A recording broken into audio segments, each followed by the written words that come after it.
really lovely to see you all. Thank you for coming. It's my pleasure to welcome you to tonight's talk by our visiting scholar, Alexa Sand. And as many of you know, the Visiting Artist and Scholar series here in the Department of Art and Art History is made possible through the generous support of the Carmen Morton Christensen Endowment and the College of Fine Arts. But the event today has also been co-sponsored by the Andrew W. Mellon Society of Fellows in Critical Bibliography at the Rare Book School. The Rare Book School offer courses for all bibliophiles, and I highly recommend them if you're looking for something different and exciting to do this summer. But its Society of Fellows also helps facilitate opportunities for scholars, librarians, curators, and artists across the country. And so I'm very grateful for their support for today's workshop that we had earlier, as well as this talk. Our speaker this afternoon, Alexa Sand, she comes to us from not that far away, Utah State University in Logan, where she is a professor of art history and serves as the Associate Vice President for Research. She earned her PhD in art history from UC Berkeley, with an emphasis on medieval French art and literature. Her book, Vision, Devotion, and Self-Representation in Late Medieval Art, explores the role of owner's portraits in manuscripts, asking what it would have meant for a book's user to see themselves pictured in it. So in effect, what does it mean to see yourself seeing? Right? Professor Sand has written extensively on the relationship between vision, imagery, and gender. And for the sake of time, I won't get into all of her many articles, but they're excellent and you should check them out. But to give you a sense of both the quality and breadth of the work, she's been a recipient of national fellowships, including the AAUW American Fellowship for Publication, the ACLS Charles Reiskamp Fellowship, the Gilbert and Ursula Farfel Fellowship at the Huntington Library, and she's also been a Paul Mellon Senior Visiting Fellow at CASVA, at the Center for Advanced Study of the Visual Arts. In addition to all of these accolades, for me personally, when I think of Professor Sand, though, I'm really equally struck by her dedication to teaching. And her list of teaching awards is really, truly inspiring. And I will also say daunting for those of us new to the profession. Generally speaking, though, her pedagogy emphasizes student-centered learning and really critically reimagines the aims of medieval art history, especially important at this moment in our contemporary society. The work Professor Sand will present this evening emerges out of a collaboration with students, I believe. And she will speak on books of unusual size, big data, and tiny books. So please join me in welcoming Alexa Sand.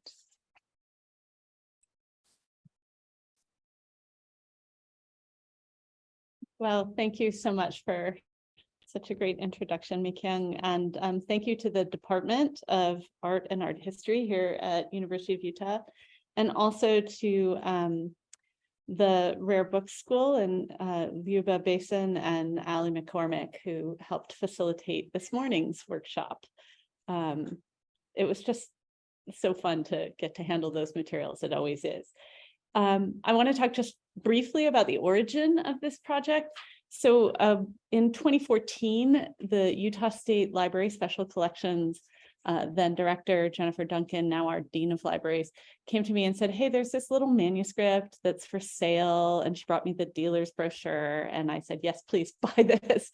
And so the USU Friends of the Library and the Library Acquisitions Fund purchased this little manuscript. It's a book of hours from about 1275. Why was I so interested in it? It was created at the same time as the books that I had been working on up to that point, these books with the owners' portraits in them. And it sort of falls at the very beginning of a history of personal prayer books made for female patrons in that region, northern France, southern, what is today Belgium. And I thought, wow, how great to have such a manuscript here at Utah State to teach from and to study. The only thing that I had to do was promise that I would publish something about it. So I was able to do that in 2019, and from there, I became really interested in sort of the issues around size and the sort of smallness of this particular book. So I started asking questions about book size, and I'm trying very hard to advance my slides. Let's go. Here we go. So, when I go into an archive, when I go into a library, I always bring with me my little clear ruler so that I can measure books that I'm studying, or the text block, or the length of the line, or the size of an illumination. A lot of this information is already in a library's description of a book, but sometimes it's not, and I like to double check the data. This is just how I was trained by my mentor, Harvey Stahl, when I started handling medieval manuscripts back in the early 90s. So there's this kind of like urge to measure things.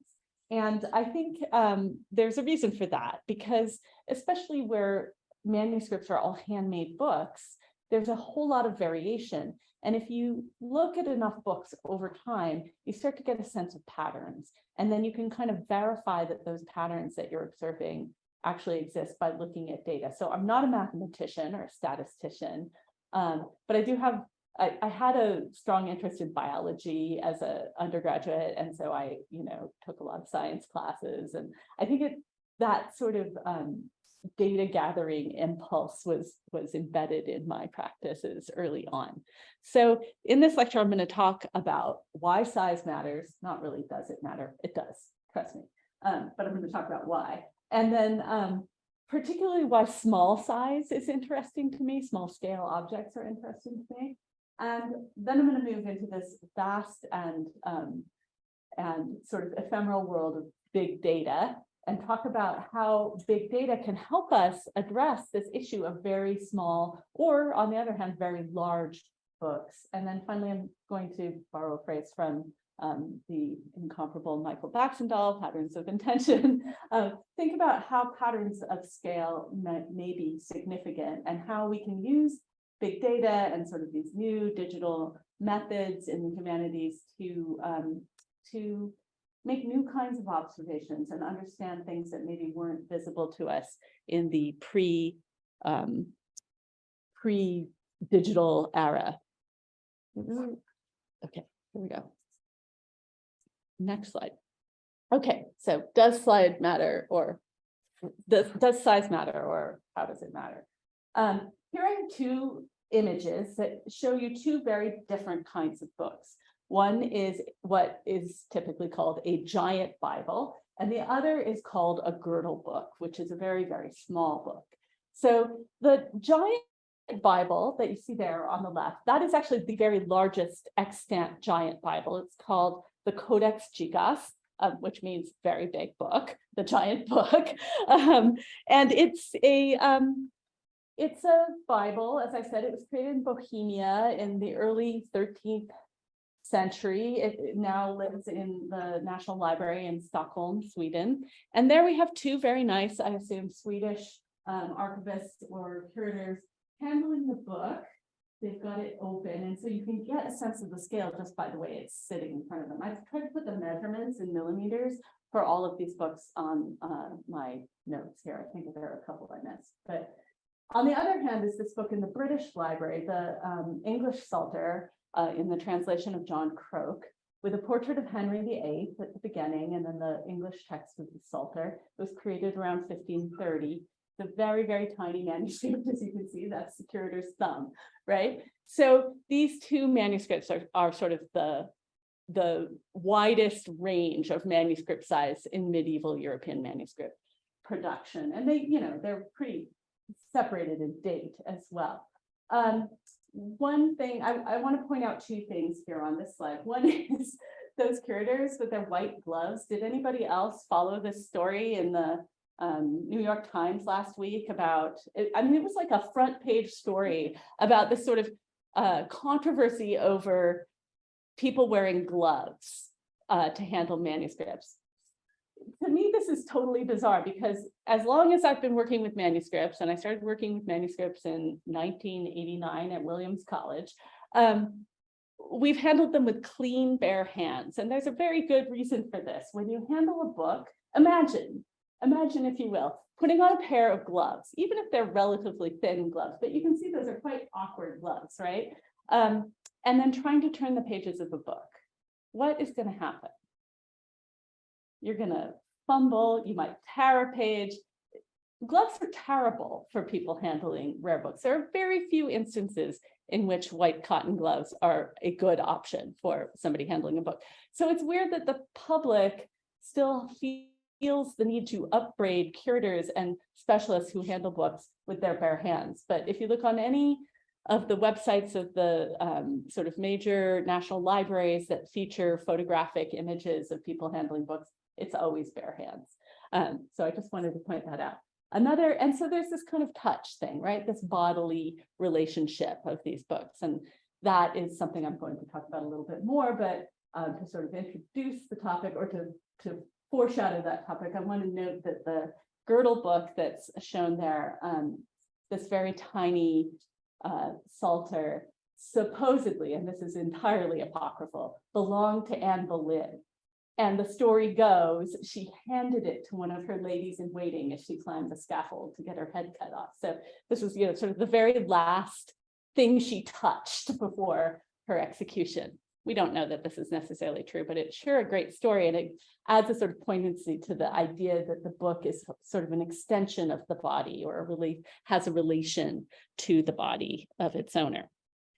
But before I dig into that very juicy topic, I want to talk about something a little drier, which is more related to my topic here. So it's about size. It's still this question of how size matters. So parchment, the material from which both of those books you just looked at, is made from animal skins, right? And we were reminded of that this morning in the workshop when we rolled out a sheepskin that Mikyung was able to get from this company in upstate New York called Pergamena, which is the only place in the US currently making calligraphy grade parchment. So when they would start to work with a prepared parchment, medieval scribes would first cut off the sort of, the legs and the neck and the sort of tail area so that you had a nice rectangle. And this diagram here I find super interesting because it shows the relationship between these early paper sizes, which I'll show you in just a moment, and a sort of cut up calfskin. So when you cut up a calfskin or goat skin or sheepskin, you cut this rectangle out. And an interesting fact about the rectangle that is typically cut from most species of parchment generating animals is that it's a golden section. So it has this very specific portions that are shown with this spiral here. So the full parchment size, interestingly, of a standard calf, actually a standard goat skin, is about equal to the imperiale size on this sort of template for paper sizes. This is called the Bologna stone, and if you do bibliographic studies, it's a really, really famous object. Interestingly, the actual stone that you can go see in the museum, the Civic Museum at Bologna today, is not the original stone. It's a 17th century reproduction. The 14th century stone that was put on the outside of the Civic Palace in Bologna in the 14th century. And it basically says, these are the sizes of paper. If you're going to make paper in the city of Bologna, you have to make it these sizes. So it's like a regulatory mechanism. So you can hold up your piece of paper and make sure you're, in agreement with the law. So imperiale, the largest size of paper, is about the size of a parchment cut from a goat skin, and goat skin is just typical for Italian manuscripts from Bologna, mostly law manuscripts. They just, for whatever reason, they liked goat skin in Bologna. So in any case, this is the Bologna stone, and you can see there's a kind of relationship between this standard size of paper and then all of these smaller sizes, and particularly this one, is kind of like a chancery size paper, so the kind of paper that you would use for record keeping. This size is exactly a quarter of the Imperiale size. So it's a really interesting relationship. We don't think of paper as having anything to do with animals, right? It's made from pulp, in our case, wood pulp. In the medieval case, it was made from cloth pulp. But in any case, it's made from fibers, right, that aren't of animal origin, but still the sizes really trace back to this practice of making books out of animal skins, which goes back to about the 3rd century of our Common Era. Now, book sizes and formats are a whole other area of bibliographic and sort of cataloging interest. And when you first start looking at this stuff, it's like super dry, right? Like, oh, how big is the book, you know, whatever. And I remember when Harvey was teaching me to take these measurements, I was like, why am I taking all these measurements? Well, this is why, because, you know, 35 years later, here I am still thinking about measurements. You know, people are fascinated with really small books. There's a whole organization of people in this country called the Miniature Book Society. And pretty much every country around the world has its own sort of miniature book enthusiast group. And these are people who just love really teeny tiny books, and they collect them, and maybe they make them as well. They're not particular about whether they're very old or very new books. They are interested in recent editions as well as early examples. And of course, like collectors everywhere, they've developed a whole kind of set of rules. Now, these are the American rules. You can tell they're American because they're in inches. But the American rules are that it's a macro miniature if it's no more than 4 inches high and you know, no more than 4 inches, basically. It's between 3 and 4 inches in any direction. It's a miniature if it's smaller than 3 inches in all dimensions. It's a micro miniature if it's less than 1 inch in all dimensions. And it's a ultra micro miniature if it's less than 1/4 of an inch in all dimensions. Now, those are very specific and sort of, I think, arbitrary rules, but, you know, collectors have their own culture. I find it interesting, though, that they sort of subcategorize miniature books, because when I began asking these questions, I was like, this book seems small. What does that mean? You know, what is the sort of ontology of smallness? Like, how do I know something is small? Is it just a gut feeling, or is there some kind of larger sort of significance of smallness? Anyway, but they have a whole system. This isn't really helpful for me as someone who studies medieval books, because these are obviously modern categories developed in the context of a modern capitalist practice of book collecting. However, there are sort of cataloging practices that are pretty relevant for me as a medievalist scholar. First of all, printed books are classified, early printed books are classified by how much of one of those sheets of paper constitutes each page. So a folio-sized book takes one of those basically large pages based on the size of whatever the parchment animal was, fold it in half, and that's called a folio-sized book. If you fold it again and cut the pages, you know, in the quarters, that's a quarto-sized book. If you fold it again, that's an octavo-sized book. Duodecimo, 12, you fold it again, and so on and so on and so on. They get pretty tiny. I find this also kind of overwhelming when I'm looking at catalog entries and it says it's a sei duodecimo. I'm like, wait, what is that again? You know, and I have to go back to I have like a sort of whole file with like the different sizes drawn onto a piece of paper, you know. You know, those are useful kind of, they're not so much measurements as they are they are sort of relative size. You have to know what you started with as the full sheet of paper. Another thing that really fascinates me is like books that don't have the standard, what we call portrait format that we find in most modern books that aren't art books and most medieval manuscripts from Europe. Now, I'm making that distinction because many of you may be familiar with the Islamic manuscripts, the early Quranic manuscripts that are in the oblong, we call it oblong orientation. Landscape is what your your word editing program will the word processor will tell you it is. So oblong manuscripts, they're also really common in South Asia, partly because of the material that they were writing on, which was a palm leaf. And then if you turn that long, narrow format the other way and make it look like this thing over here, which is a 10th century manuscript from northern France, monastic manuscript. And it's basically it's also unfinished, so it's really cool to look at the sort of underdrawing, the illuminated initial there. So this sacramentary, it's a service book, but it seems to have been like for somebody who had to go out and perform the liturgy, maybe in different locations, and maybe he rode on a mule, so he had to stick the book like in his pocket, or his holster, because people didn't actually have pockets in their clothing at that time. So he had like a little holster on his belt to stick his sacramentary in. That's what I'm imagining anyway. And that's why we call those holster books. They're sometimes also called ledger format books because ledgers later were often kept in books this format. But that's a manuscript book on parchment. It's not a printed book. It's not a paper book.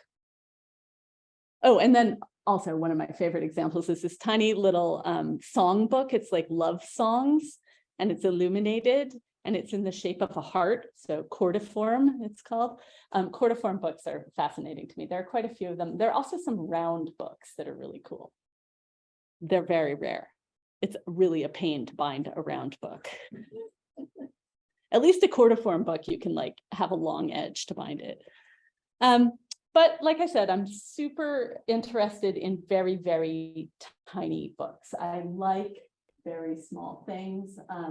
My first explanation for this is I'm quite nearsighted. And so it's really easier for me to hold something tiny up to my eyes. Like, this is why I did not become a mural painting specialist, because I can't really see what's going on up there, even with my contact lenses in.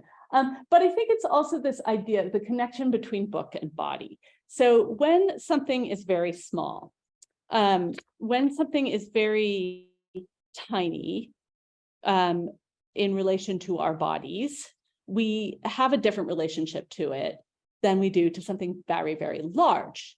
If you've ever walked into a Gothic cathedral and kind of felt the breath sucked out of you, you feel tiny and insignificant. But a very tiny thing induces a different sort of affective or emotional state. So in a sense, smallness and largeness are not really absolute measures. They're more relative measures. And they're actually, I would even say, sort of experiential phenomena. That is, you know it when you feel it, right? So that doesn't really seem to belong in a talk on big data, but we'll get there.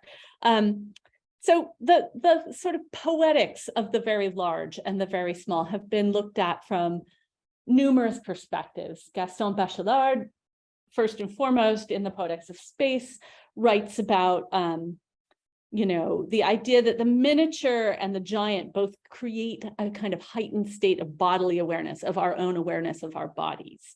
And Susan Stewart, the poet and literary theorist, suggests that the miniature is defined by its scalar relation to our bodies. She says the body is our mode of perceiving scale. So things are big or small compared to me, So it's a very personal thing. And then I really like this sort of anthropological view of Alfred Gell, that like things that are very, very large or very, very small in relation to our bodies create a state of kind of enchantment. They enchant us and they sort of draw us along.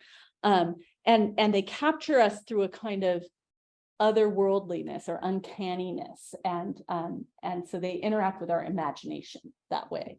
So these are all sort of different theoretical approaches to the idea that scale has a kind of affective or emotional and physical context.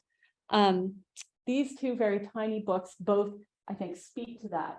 The book on the left, which we have the facsimile edition of this book in your library here. We also have it up at Utah State because it's absolutely my favorite tiny book ever. This is a Psalter from the Carolingian period. It was made for an imperial abbess. She was the daughter of one of Charlemagne's grandsons, so she was Charlemagne's great-granddaughter. Ermentrude was her name. She probably wore it on her belt or in an amuletic kind of container around her neck. The binding is very plain, it's wood, which suggests that it was probably contained inside something a lot blingier, because you wouldn't put the Psalter, the biblical Psalms of David, who's shown there. This thing is itty bitty.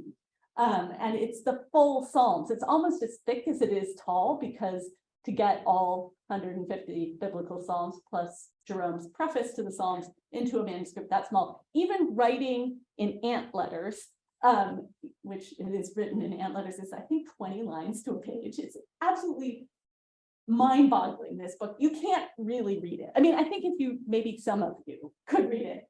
I can't read it. I have to use a magnifying glass. But I don't think that's the point. I think the point is that it's the complete biblical Psalms, the sort of core text of Christian devotion, and you can wear it on your belt, so it's always with you, right? We don't know. This is the only book of this size that survives from this period. But there are stories about other very tiny books from this period. So I think this was a pretty, not common, but it was a pretty accepted practice. It was something people knew about, that high status people might own a very, very small book that they could carry with them. A book so small that, for example, when Gerard of Aurillac, this saintly figure, was kidnapped and his kidnappers stripped him to his undershirt, he was able to conceal his prayer book, which was so small that he, I assume, hid it in his armpit or something. And this practice of sort of wearing a text on the body was widespread in this period in the Middle Ages, and not just in Christian culture, but sort of around the Mediterranean. So this amulet from Ottoman Egypt is a printed, it's actually block printed text from the Quran, and it was sort of stuck into this little lead capsule that you could wear on a chain around your neck, or in some other way close to your body. There's a really, really great book on this, if you're interested, by a guy named Don Schemer, about sort of amuletic texts in the Middle Ages. I just want to show you a couple more really fun examples. The one on the left is a round manuscript. They came up with a really clever solution for this one. They didn't actually cut any of the roundels off from the other one, so it's basically a big sheet that folds up and slips into a case. In the 15th century Italy, it's a Hebrew manuscript. It's actually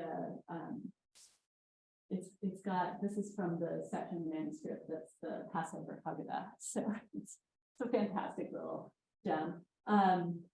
It was recently sold at auction too, unfortunately, to a private collector, so we can't go put our paws on it. And then I have two examples of miniature Bhagavad Gitas. That's a big thing, miniature Bhagavad Gitas. This one from the 17th century. It was hard to find a lot of information on this. A friend of mine at Utah State, who's a scholar of early Hinduism and Buddhist traditions in South Asia, he was like, "Oh, did you know about the miniature Gitas?" And I was like, "No, I've never heard of them." So this was all I could find. This one's published in Scotland. It was part of a series of all the sacred texts of the world published in miniature. Book collectors, crazy. But the fact that these are sacred texts is probably pretty significant.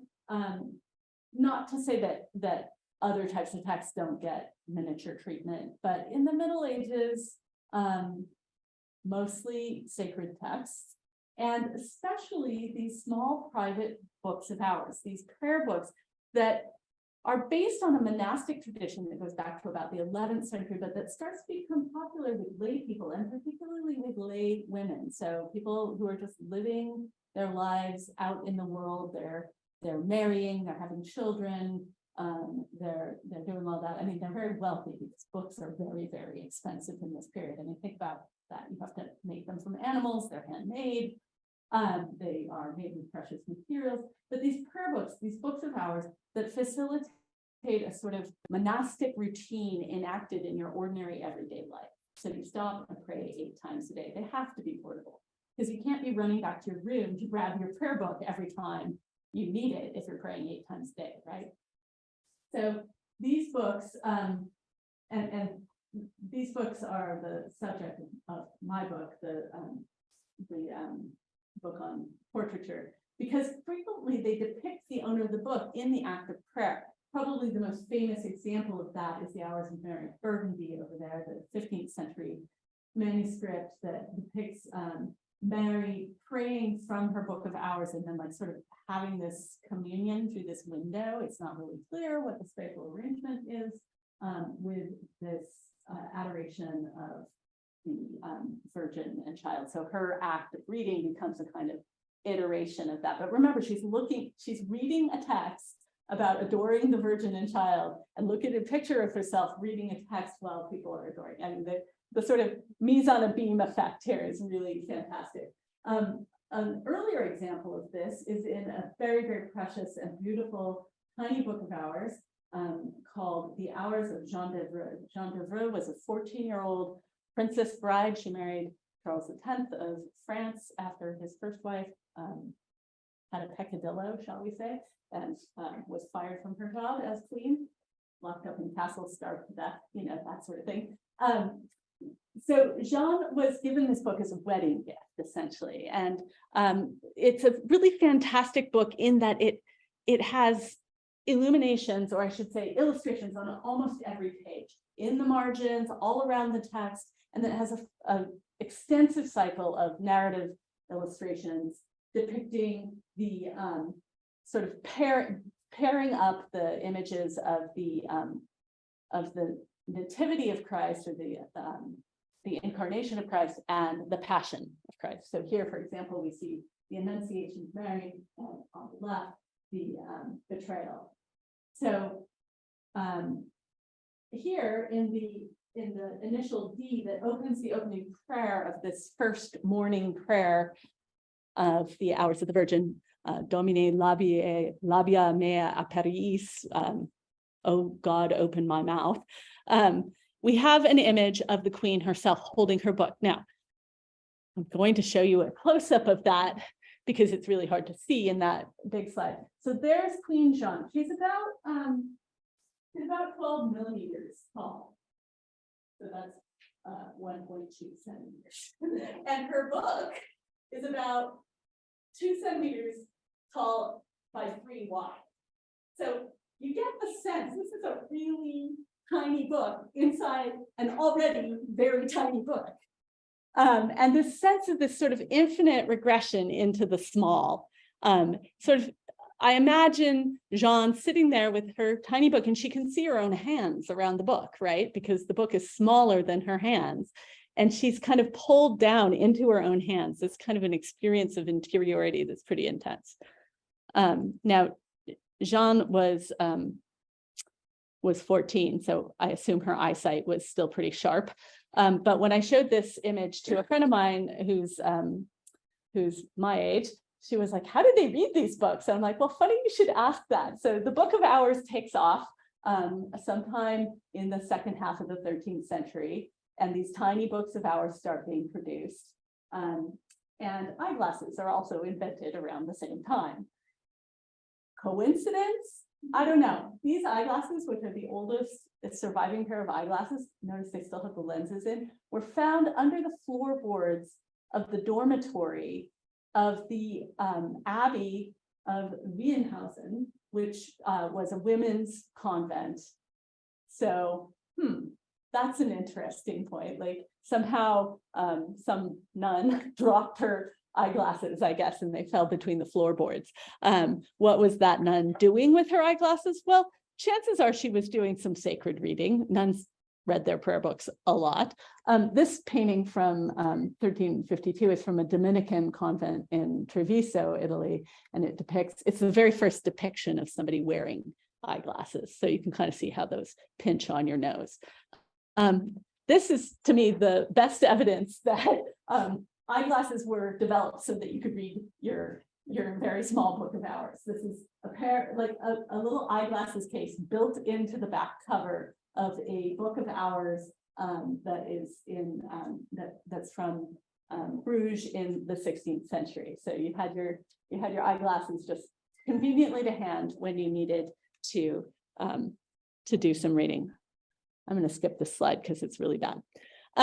So that's sort of my my overall argument, is that like there's this kind of interest in very small books that develops around a kind of set of devotional practices and helps people focus in on this very small object that sort of loops them back into themselves. So they're constantly kind of drilling down into this devotional material through it's like an intensification.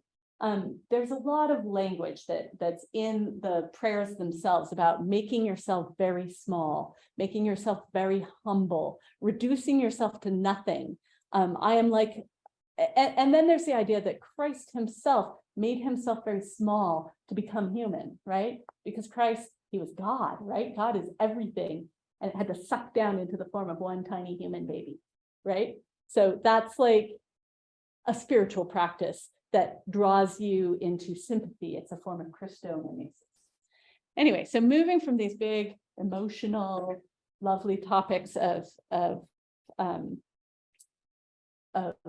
small books, which I've spent way more time on than I planned to, I'm just going to dip my toe into big data. And I should say, I am not a data scientist. I am not somebody who's particularly, like, the last statistics class I took was in college, and I took it because it was required. But I did start getting interested. So let me go back in time. So I worked in the rare books collection at Berkeley when I was a graduate student there. And towards the end of my time there was this new project that got going. And I unfortunately didn't get to be part of it, but I learned about it from my colleagues there, called Digital Scriptorium. Digital Scriptorium was an attempt to start digitizing not only catalog information, but also actual images of medieval manuscripts in American library collections. It was a joint project between Berkeley and Columbia University. So like scanning images and then creating metadata, et cetera. But like, this might be hard for some of you to believe, but you know, the 90s were not like, we didn't really even use the internet as, you know, I mean, it existed, but we didn't use it as scholars yet. So this was one of the first projects that was going to be internet web-based that people started doing. So back in 1997, at the same time at University of Pennsylvania libraries, a very eccentric and very energetic bibliographer and patron founded an Institute for Manuscript Studies. He had some technical expertise and had started creating Excel spreadsheets. These were a new thing with data about manuscripts in American collections. And so that was the origin of the Schoenberg Institute for Manuscript Studies at UPenn. So these two things, which both started in 1997, are sort of the beginning of big data. But you can see where there might be problems. I'm not going to talk too much about these other ones because I've kind of used time that I would have used otherwise on those. And the first problem, and like, by the way, at this point, none of the major national libraries that have significant manuscript holdings had digitized their catalog information. Like if you wanted to look at the manuscript catalog for the Bibliothèque Nationale in France, you had to go to a specialist library that had a copy of that catalog, and there weren't very many. So, you know, you had to go to a major research university that had invested in those catalogs, and you couldn't get them on interlibrary loan. So, I mean, it was a real hassle just to get information about what holdings were. And there's a reason for this, that you cannot catalog manuscript materials effectively using OPAC, the Library of Congress system, and MARC records, but I don't want to go into that. That's too detailed. You don't want to hear about it. But the point is, it's really, really hard to normalize manuscript data in the way that you can normalize print book data. So over the early 2000s, the libraries that had a lot of money, like the British Library and the Bibliothèque Nationale de France and some the Austrian, the Germans, started, and the Library of Congress started digitizing their manuscript records, so for their holdings, right? France got way out ahead and actually created a national digital catalog very early on. But you know, there are still many, many manuscript collections that don't have digital records. So that's super frustrating. And even once they started digitizing, you notice that like different catalogers did it different ways. So, you know, here I like the British Library. It's very straightforward. I want to know what size it is. Oh, look, they have the size right there. The French version, predictably, I have to read through this whole thing before I can find the size. Like I have to, 14 miniatures. Let's see. Oh, wait, here's the measurements. You know, so it's definitely tricky. So when you talk about big data, when you talk about relational databases that have data from a lot of different sources pulled together, you know, you need those sources to have the data sort of encoded in similar ways. Machine learning is great, but machines are not really as smart as we want them to be, right? Like they have a really hard time dealing with heterogeneous sources. And let's make it even more confusing in that like a lot of manuscripts do not exist in those national library catalogs. They're only found, the only trace of them that we have, like we don't even know where they are today because they're in some private collection, is some 19th century auction catalog. These are two 19th century auction catalogs that are kind of notable because the one on the left is signed by William Gladstone and this one belonged to William Morris. So, you know, famous book collectors in and of themselves. So, you know, what do you do about that? Well, the Schoenberg database came up with a kind of, and this was before some of the machine learning and relational database things, that the semantic web stuff. I don't know how computer savvy everyone in here is, but the I'm sure there's a range, but before some of the sort of more recent AI advances, the Schoenberg group came together and they figured out like, well, we just need to start normalizing things. So we're going to create these things called name authorities and place authorities. So let's say we're talking about the city of Reims in France. Well, if you're an English cataloger of the 19th century, you spell that R-H-E-I-M-S, right? And so, but we're going to just spell it the way the modern French spelling goes, R-E-I-M-S, right? And so all the variants of that name get fed into that from these sources. So the sources are defined as the catalogs, you know, even like individual handwritten notes, all of that gets fed into this name authority. And then the name authority says, oh, that's what this is. This is Reims, you know, and sorry, the place authority. And the name authority is the same, like authors' names. You know, there's a huge variety of ways that you could write Saint Augustine, right? Because you could write it in Latin. You could spell it various different ways. You could just call him Augustine of Hippo, you know, like there's so many different things. So they just have like Augustine, parentheses, of Hippo. So they created these kind of standardizations, and then they can start feeding their data through that. This is very laborious and hand done at first. Now that machine learning has come on the scene, and they've hired some really high-end programmers with money from the National Endowment for the Humanities, digital initiatives, they've been able to like kind of up their game. But each of these sort of, there's this whole data process. And you can see that they like collect information from different entries. And it's by the way, this is kind of citizen science. You too could become a contributor to the Schoenberg project, because you know, they ask for people, especially in places like this where some of the materials might not be as visible in the records, you know, they ask you to become a contributor. You have to kind of learn the rules of the game, and then you can create records, and then they use your records as entries, and they process them through all of this, and then this results in the manuscript record. Let me show you. This is kind of a boring diagram. Let's look at what this looks like on this really exciting webpage. So we have a record here, and it says, you know, it has a code name, and then it says, this has been identified as belonging to the manuscript record of this particular manuscript, which has 6 entries. So 6 different times people have come in and entered information from different sources about this manuscript, and then it's all getting pulled together. So then what they do is they run this through their relational database, and they're able to normalize things like measurements and places of origin. So everything's in millimeters as opposed to some in inches, some in centimeters, some, who knows, some in quarto, you know, and they pull all of that information, and then they create complete records. I haven't shown you an example of that, but the very best thing about it is that I can download a CSV file with all of this data, and then I can go in and take that spreadsheet and choose the data that I want to have.